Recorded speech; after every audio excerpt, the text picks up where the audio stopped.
Good morning, class 9th students. Today I am going to discuss about the effect of addition of impurities on freezing point of liquid. As we know, if we have a pure liquid, suppose we have taken a pure liquid in a fixed quantity, it means it will possess fixed freezing point. Clear? अगर बेटा हमारे पास कोई pure liquid है, suppose we have pure water, so in that case this pure water possesses fixed freezing point of 0 degree Celsius. Clear? Now if we added some impurities in this water, now this water is no more said to be pure.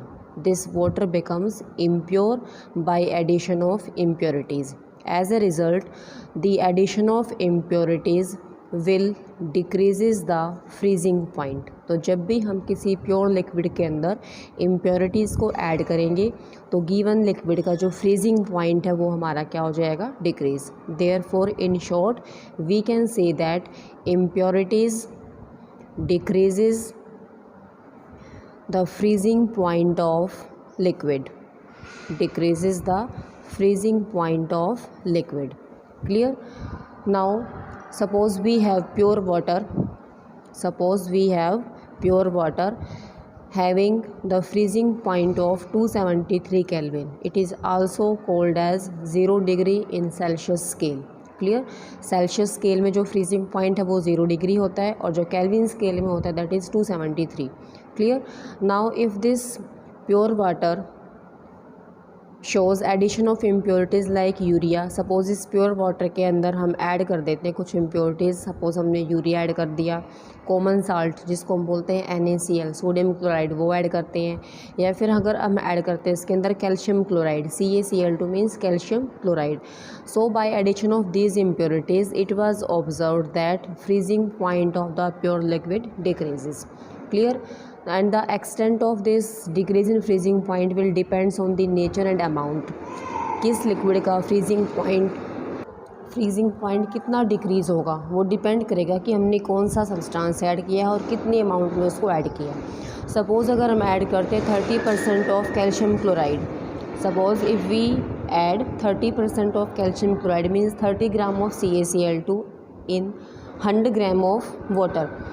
So if 30% of CaCl2 is added into water, then the freezing point was found to be 218 Kelvin या फिर -55 degree Celsius जो है उसका freezing point पाया गया as compare to the solution of NaCl. अगर हम same result check करते हैं NaCl को वाटर में ऐड करके तो वाटर का फ्रीजिंग पॉइंट वहाँ पर मिला हमें 255 केल्विन और -18 डिग्री सेल्सियस. डिग्री सेल्सियस में टेम्परेचर -18 आएगा NaCl के केस में और -55 हमारा किस में आएगा? CaCl2 में.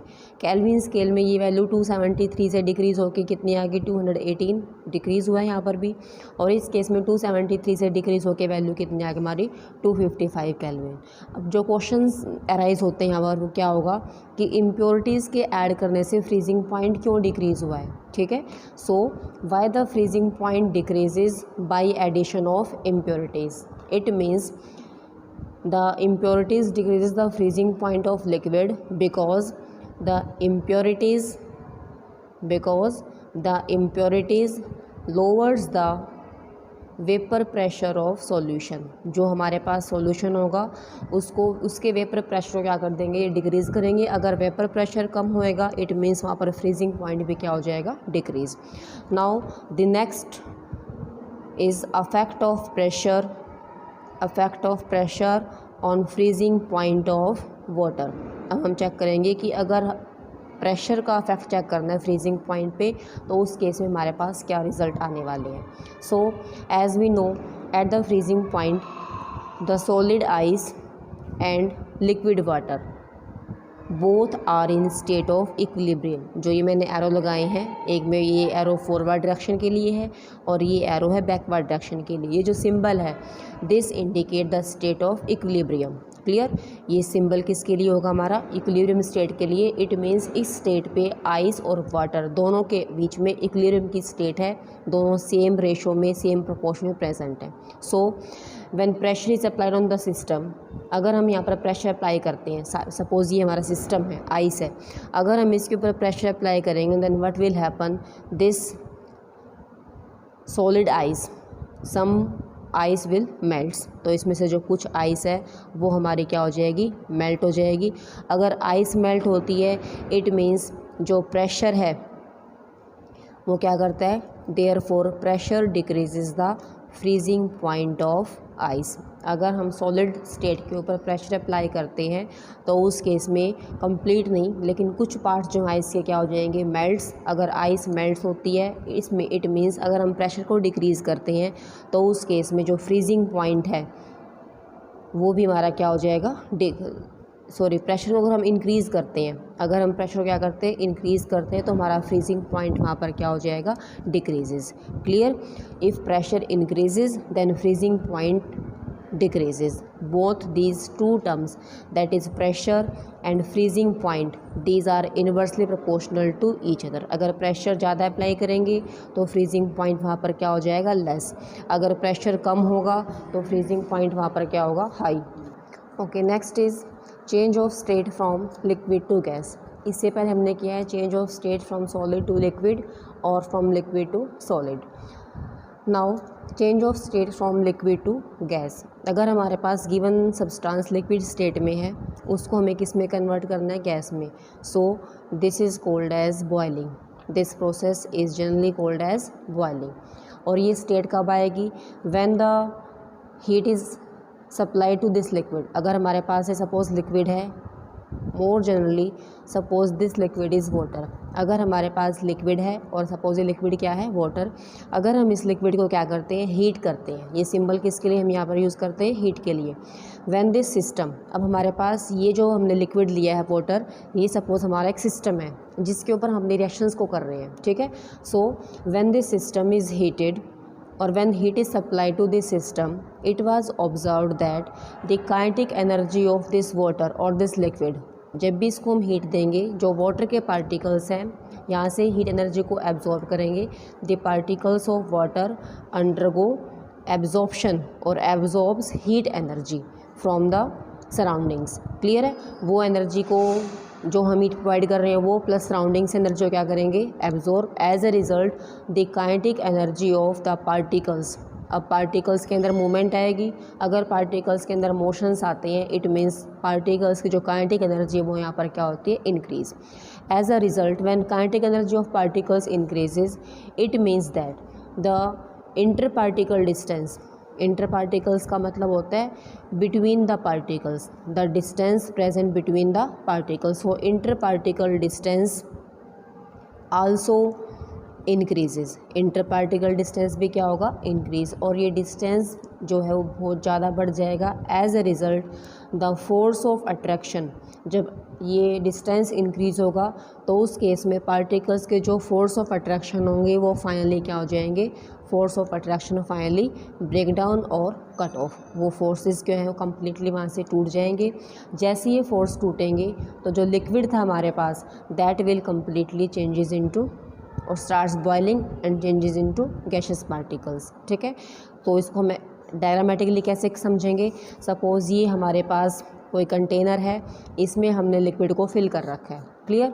अब हम इसको बर्नर की हेल्प से सपोज़ यहाँ पर क्या कर रहे हैं, इसको हीट एनर्जी प्रोवाइड कर रहे हैं। तो वाटर के particles, as we know the particles of water are loosely pack, particles loosely pack होते हैं। तो जैसे ही पार्टिकल्स एनर्जी गेन करेंगे इन पार्टिकल्स के अंदर मोशन आ जाएगा, ठीक है। पार्टिकल्स मूव करना स्टार्ट करेंगे इन डिफरेंट डायरेक्शंस, ठीक है, विद डिफरेंट वेलोसिटी। जो पार्टिकल ज़्यादा एनर्जी गेन करेगा वो ज़्यादा स्पीड से मूव करेगा, जिसकी एनर्जी कम आएगी वो कम स्पीड से मूव करेगा। तो जो पार्टिकल्स की वेलोसिटीज़ है वो यहाँ पर क्या होंगी, डिफरेंट। तो हर पार्टिकल डिफरेंट वेलोसिटी से यहाँ पर क्या करेगा, मूव करेगा। तो पार्टिकल से काइनेटिक एनर्जी यहाँ पर क्या हो जाएगी, इंक्रीज़। जैसे ही पार्टिकल्स की एनर्जी इंक्रीज़ होगी, ये पार्टिकल्स मूव करना स्टार्ट कर रहे हैं तो इट मीन्स अब इन पार्टिकल्स के बीच में जो डिस्टेंस था, पहले डिस्टेंस कम था, मूवमेंट होगी तो डिस्टेंस क्या हो जाएगा, इंक्रीज़। जितना डिस्टेंस ज़्यादा होगा पार्टिकल्स की आपस में इंटरेक्शन उतनी क्या हो जाएगी, कम। और एनर्जी गेन करने के बाद फाइनली एक स्टेज आएगी कि जो फोर्स प्रेजेंट है कम्प्लीटली यहाँ से क्या हो जाएंगे, ब्रेक डाउन, कट हो जाएंगे। ठीक है, so at this stage the particles become completely free to move. जो ये पार्टिकल्स हमारे पास ये फ्रीली मूव करेंगे और जो लिक्विड है हमारा उसमें क्या हो जाएगी, बॉइलिंग स्टार्ट होगी and this liquid will changes into gaseous state और this liquid changes into the vapour state. Clear. So the temperature, अब हमारे पास एक टर्म और आएगी, जिस टेम्परेचर पे लिक्विड किस में चेंज होगा, गैसियस स्टेट में, और starts boiling at the atmospheric pressure is called as boiling point. ये सिंपली प्रोसेस था बॉइलिंग का।